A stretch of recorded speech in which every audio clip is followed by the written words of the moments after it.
வணக்கம். So welcome to my channel. நம்ம channel subscribe பண்ணுங்க, லைக் பண்ணுங்க, ஷேர் வச்சுக்கோங்க. என்ன பார்க்க போறோம் அப்படின்னு கேட்டீங்க அப்படின்னா வந்துட்டு பெத்தி அப்படிங்கிற பத்தி ஒரு படத்தை பத்தி ரிவ்யூ பண்ண போறோம். ஸோ இது ராம் சரண் அவருடைய படம். ஓகே,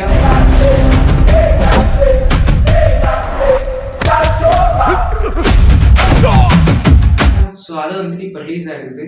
அண்ட் இது தமிழ் டப்பில் அண்ட் ஹிந்தி தெலுங்குல எல்லாம் ரிலீஸ் ஆகிருக்குது. ஸோ அது மட்டும் இல்லாமல் வந்துட்டு இந்த படம் என்ன கேட்டீங்க அப்படின்னா ரொம்ப சூப்பராக இருக்குது. அதை பற்றி வாங்க வீடியோக்குள்ள பேசலாம். Go for that.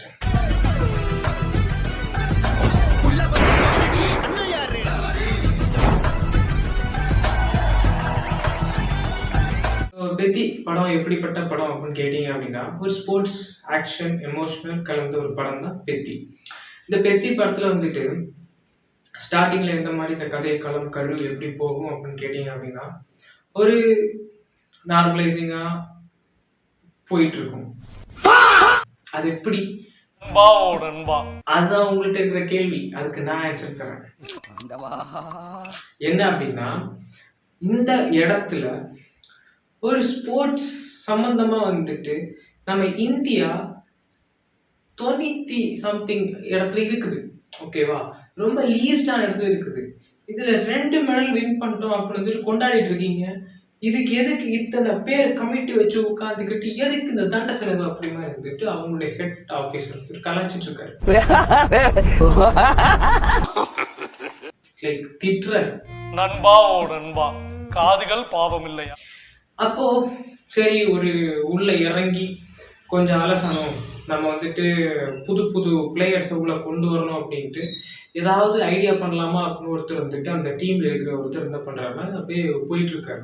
கார்ல போயிட்டு இருக்கும்போது திடீர்னு ஒரு இடத்துல ஒரு ஸ்போர்ட்ஸ் சம்பந்தமா இருக்கிற கிரிக்கெட்டு, ஹாக்கி, வாலிபால், ஃபுட்பால் எல்லாம் கையில வச்சுக்கிட்டு ஒரு வேன்ல பசங்க நிறைய சத்தம் போட்டு போயிட்டு இருக்காங்க. அப்ப அந்த வேனை வந்துட்டு ஃபாலோ பண்ணணும்னு சொல்லிட்டு போயிட்டு இருக்கும்போது உனக்கு என்ன கேம் செய்யலாம், நீ என்ன உனக்கு பிடிக்கும் அப்படின்னு மாதிரி ஒவ்வொருத்தையா சும்மா கேட்குறாரு. சும்மா ஓகேவா. ஸோ எல்லாருமே வந்துட்டு கேம்ல சேர்றதுக்காக பேர் கொடுக்குறாங்க, செலெக்ஷன் ஆகிட்டு இருக்காங்க. அப்போ சும்மா ஒவ்வொருத்தர் கேட்கும்போது ஒவ்வொருத்தர் டெண்டுல்கர் சொல்றாங்க, ஒவ்வொருத்தர் தோனி சொல்றாங்க, ஒவ்வொருத்தர் வந்துட்டு கிறிஸ்டியானோ ரொனால்டோ சொல்றாங்க. ஸோ இது மாதிரி ஒவ்வொருத்தர் ஒவ்வொரு பேரை வந்துட்டு அவங்க பிடிச்ச ஸ்போர்ட்ஸ்ல இருக்கிறவங்கள சொல்றாங்க. ஆனா பாதிக்கு பாதி பேர் வந்துட்டு எனக்கு பெத்தி மாதிரி ஆகுங்க சார், எனக்கு பெத்தி மாதிரி ஆகுங்க சார், எனக்கு பெத்தி மாதிரி ஆகுங்க சார் அப்படின்ட்டு பாதி பேர் பெத்தி பத்தி சொல்றாங்க. இந்த பெத்தி யாரு? இந்த ஏரியா பயலூருக்கு பெத்தி கோயில இருக்க கடவுள் இல்ல சார், கிரவுண்ட்ல இருக்க கடவுள். கிரிக்கெட் விளையாடுறாரா? என் favourite cricketer Pethi sir. Running race போடுறாரா? என் ஃபேவரட் ரன்னர் பெத்தி சார். அப்புறம் வந்துட்டு குஸ்தி சண்டை போடுறாங்களா? என் ஃபேவரட் ரெஸ்லர் பெத்தி சார். இந்த மாதிரி எல்லா கேமும் விளையாடுறாரு. யாருப்பா இவரு அப்படி மாதிரி இருந்துட்டு அவரை தேடி அவருடைய கதையை தெரிஞ்சுக்கல. ஒரு வாய்ப்பு கிடைச்சா அந்த கதையை தெரிஞ்சுக்கிற விதமா போயிட்டு இருக்கு. இது ஒரு கோர் பாயிண்ட் ஆஃப் கதை. ஓகேவா. ஆனா இதுக்கு அடுத்து இருக்கிற ஒரு சின்ன ஒரு பிளாட் என்ன அப்படின்னா ஒரு மலையடி வாரத்துல இருக்கிற வசிச்சுட்டு இருக்கிற ஒரு ஒரு 1500 சம்திங் பீப்புள்ஸ் இருக்கிற ஒரு இடத்துல இருந்து ஒரு இன்னொரு இடத்துக்கு இடம் பெயர்ந்து வேலை பார்த்துட்டு இருக்காங்க. வேலை பார்த்துட்டு அந்த காசை வச்சு கொஞ்சம் நாள் வந்துட்டு வீட்டுக்கு போயிட்டு நிம்மதியா இருந்துட்டு மறுபடியும் இங்க வந்து கொத்தடிமையா வேலை பார்த்து வாழ்ந்துட்டு இருக்காங்க. அந்த இடத்துலதான் வந்து இந்த பெத்தி அப்படிங்கிறவர் என்ன அப்படின்னா கிரிக்கெட் எல்லாம் விளையாடிட்டு இருக்காரு. அந்த வேலையும் பார்த்துக்கிட்டேன்.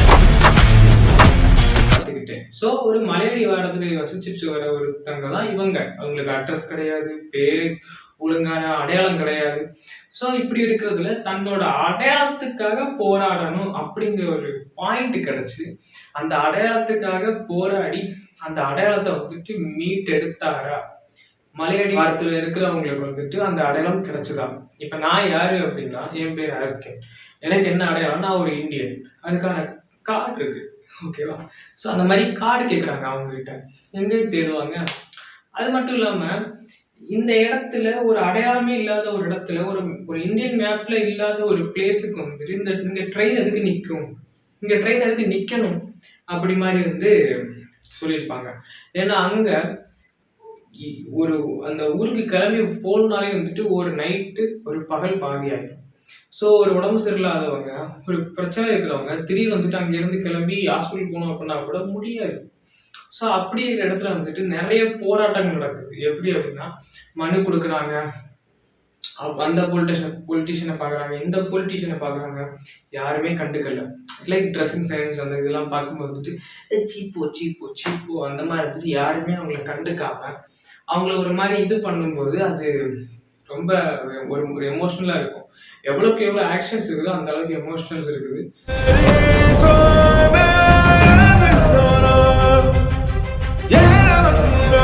அண்ட் ஒரு ஒரு கிளைமேக்ஸ் செஷன்ல வந்துட்டு ஒரு விஷயம் பண்ணுவாரு. அதெல்லாம் வந்து அந்த ஒரு வேகத்துல வெறியில வந்துட்டு பண்ற ஒரு விஷயம். ஸோ அது வந்து ரொம்ப ஒரு மாதிரி கஷ்டமா இருக்கும். அண்ட் இது ஒரு செட் ஆஃப் கதை செட்டா சொல்லிட்டேன்ல. ஸோ இதுக்கு அப்புறம் என்ன அப்படின்னா ஹீரோயின். எனக்கு இந்த ஹீரோயின் கேரக்டர்ஸ் கேட்டீங்க அப்படின்னா இந்த படத்துல அந்த ஹீரோயின் கேரக்டர்ஸ் இருந்தாலும் ஒண்ணுதான், இல்லைனாலும் ஒண்ணுதான். ஓகேவா? அது ஒரு தேவையில்லாத ஒரு மேட்டர் அப்படி மாதிரிதான் எனக்கு தோணுச்சு. பட் இருந்தாலும் ஓகே, நம்ம சாட்டிஸ்ஃபை ஆக வேண்டியதான், ஓகே இருக்கட்டும் அப்படின்ட்டு. மற்ற மாதிரி அந்த அந்த அந்த ஒரு கேரக்டர் இல்லை அப்படின்னா எந்த பாதிப்பும் இல்லை கதைக்கு. அந்த ஒரு கேரக்டர் இருக்கு அப்படின்னாலும் எந்த ஒரு பாதிப்பு இருக்கு. ஓகேவா? டிஸ்டர்பன்ஸா இருக்கும் கொஞ்சம் கொஞ்சம் அப்படி அப்படி. ஆனா ஒரு ஆடியன்ஸை பிடிக்கிறதுக்காக வச்சிருக்காங்க நான் எனக்கு தோணுது. அதுல ஒண்ணு இன்னைக்குன்னு பார்த்து விஜயநகரத்துல உருந்துச்சாலே. அண்ட் சிவராஜ்குமார், ஸோ அவருடைய ஆக்டிங் வந்து ரொம்ப சூப்பராக இருந்துச்சு. அண்ட் அவர் வந்துட்டு குஸ்தி சண்டை வீரர்களை வர ஒரு வாத்தியார் அந்த மாதிரி. ஓகேவா? ஸோ அவர் வந்து பண்ற அந்த விஷயங்கள் ராம் சரண் அடிக்கடி கேட்பாரு, இருக்கிறியா போறியா அப்படின்னு. ஸோ அந்த மாதிரி நிறைய விஷயங்கள் வந்து இந்த சிவராஜ்குமார் சார் வந்துட்டு யதார்த்தமா பண்ணிட்டு போயிட்டாரு வேற லெவல்ல. அது ரொம்ப நல்லா இருந்துச்சு. அண்ட் ஸ்ருதிஹாசன் ஒரு டான்ஸ் ஆடிருக்காங்க, ஒரு ஐட்டம் டான்ஸ். ஸோ அதுவும் ரொம்ப நல்லா இருந்துச்சு. அண்ட் கதை வைஸ் பார்த்தீங்க அப்படின்னா தங்கல் படத்துக்கு ஈக்குவலா இருக்குமான்னு கேட்டீங்க அப்படின்னா எஸ் இருக்குது. பட் ரியாலிட்டியை பேஸ் பண்ணியிருக்கான்னு கேட்டால் கிடையாது. கொஞ்சம் ஒரு கற்பனை திறன் பாய்ந்ததாக இருக்குது. ரியாலிட்டியை ஃபேஸ் பண்ற மாதிரி இருக்காது. அண்ட் இந்த படத்துல தான் நான் வந்துட்டு சீரியஸா பார்த்தது என்ன அப்படின்னா ஸ்போர்ட்ஸ் எந்த அளவுக்கு இருக்குதோ அது மட்டும் இல்லாம ஆக்ஷன்ஸ், அந்த ஆக்ஷன் சீக்வன்ஸ், அந்த சண்டை காட்சி எல்லாம் வந்துட்டு ஒரு ஒரு மிருகம் வந்து எப்படி ஒரு மக்களை இந்த நார்மல் பீப்புள் வந்து சண்டைக்கு வந்துச்சு அப்படின்னா அந்த மிருகம் வந்து எப்படி அவங்கள வேட்டையாடும், அவங்கள எப்படி அடிச்சு தள்ளும். ஸோ அந்த மாதிரி இருந்துச்சு. ஒவ்வொரு ஃபைட்டுமே வந்து ஒரு மிருகம் வந்து இவங்களெல்லாம் மேய்ஞ்சிட்டு போனா எப்படி இருக்கும் அந்த மாதிரி ராம்ஜர் வந்துட்டு எல்லாரையும் அடிச்சு தள்ளி மேய்ஞ்சிட்டு போயிடுவாரு. ஸோ அதெல்லாம் ரொம்ப சூப்பராக காமிச்சிருந்தாங்க. அது மட்டும் இல்லாம இந்த ஹீரோயின் செட் ஆஃப் கதையில வந்துட்டு ஒரு முக்கியமான ஒரு எமோஷனல் சீக்வன்ஸ் இருக்குது. ஸோ அது அப்புறம் வந்துட்டு மலைவாழ் மக்கள், ஸோ அவங்களுடைய வாழ்க்கையில் இருக்கிற அந்த ஒரு எமோஷனல். அண்ட் எல்லாருமே சேர்ந்து ஒருத்தரை எதிர்க்கிறாங்க அப்படின்னா அவங்களுடைய மைண்ட் செட் எப்படி இருக்கும், ராம்சரண் அவருடைய மைண்ட் செட் எப்படி இருக்கும் அப்படிங்கிறதுக்கான ஒரு விஷயம். சரி, 30 வருஷமா ஒருத்தர் வந்துட்டு இந்த ஊர்ல ட்ரெயின் நிக்கணும் அப்படிங்கிறதுக்காக போராடி போராடி தேஞ்சு தேஞ்சு தற்கொலை பண்ணிக்கிட்டாரு. ஸோ அவருக்காக நான் வந்து இப்ப போராடுறேன் அப்படின்ட்டு அவரு இன்டெலிஜென்டா போராடினாரு. நான் ஒரு ஸ்போர்ட்ஸ் மேன்ஷிப்ல வந்து ஜெயிச்சு நான் போராடுறேன். அதுக்கு வந்துட்டு கிரிக்கெட் விளையாண்டாதான் வரணுமா, குஸ்தி சண்டை போட்டுதான் வரணுமா, ரன்னிங் போய் தான் வரணுமா, எதுவா இருந்தாலும் பரவாயில்ல, எனக்கு கோல்டு மெடலும் தேவையில்லை. நான் அங்க வந்து ஜெயிச்சு அங்க எனக்கு அந்த மைக் கிடைச்சி நான் பேசிட்டு இருந்த உலகமே பார்க்கணும் அப்படிங்கிறதுக்காக இருந்த ஒரு மேட்டர் தான் அந்த படம். நீங்க எல்லாரும் நான் விளையாடுன்னு நினைக்கிறீங்க. அதை வந்து சூப்பரா காமிச்சிருக்காங்க. ஆனா நான் நிறைய படம் பார்த்ததுக்கு அப்புறம் சில ரிவ்யூஸ் பார்த்தேன். தங்கல் படத்தோட ஒப்பிடாதீங்கன்னு சொல்லியிருந்தாங்க. எஸ், உண்மைதான், ஒப்பிடக்கூடாதுதான். பட் அது காரணம் ஃபர்ஸ்ட் ஹாஃப்ல வர சின்ன சின்ன சீக்வன்ஸ். ஓகேவா? முக்கியமான சீக்வன்ஸ் போயிட்டு இருக்கும், திடீர்னு பார்த்தா ஏதோ பண்ணிட்டு இருப்பாங்க. அண்ட் ஏஆர் ரஹ்மான் சாரோட மியூசிக் வேற லெவல் சொல்லலாம். இந்த படத்தை ஓரளவுக்கு தாங்கி பிடிச்சது அதுன்னு சொல்லலாம். அண்ட் செகண்ட் ஹாஃப்ல வந்துட்டு கொஞ்சம் ஸ்லோ பேஸ் ஆயிடுச்சு. அந்த பிஜிஎம் எல்லாம் இருந்துச்சு, இன்னும் கொஞ்சம் ஹைப் கொடுத்துருந்தாங்க அப்படின்னா வந்து இன்னும் கொஞ்சம் நல்லா இருந்திருக்கும். அண்ட் செகண்ட் ஹாஃப்க்கு வந்துட்டு கொஞ்சம் எங்கேஜிங்காக கொடுத்துருக்கலாம். ஸோ செகண்ட் ஹாஃப் வந்துட்டு அப்படியே ஃபர்ஸ்ட் ஹாஃப் வந்துட்டு எந்த அளவுக்கு பூஸ்டப் ஆகி மேலே மேலே மேலே மேலே வந்துட்டு செகண்ட் ஹாஃப் வந்துட்டு அப்படியே கீழே போயிடும். கீழே போயிடும் அப்படின்னா இங்கே வந்து நம்ம சிரிச்சுக்கிட்டு ஆக்ஷன் பீக்கடாக வந்து என்ஜாய் பண்ணி பார்த்தோம் அப்படின்னா செகண்ட் ஹாஃப் வந்துட்டு அப்படியே எமோஷ்னல் அந்த ஒரு டிஸ்கிரைபுக்குள்ளே போயிட்டு அந்த ஒரு கதை ஜானர் வேற மாதிரி போயிட்டு இருக்கும்.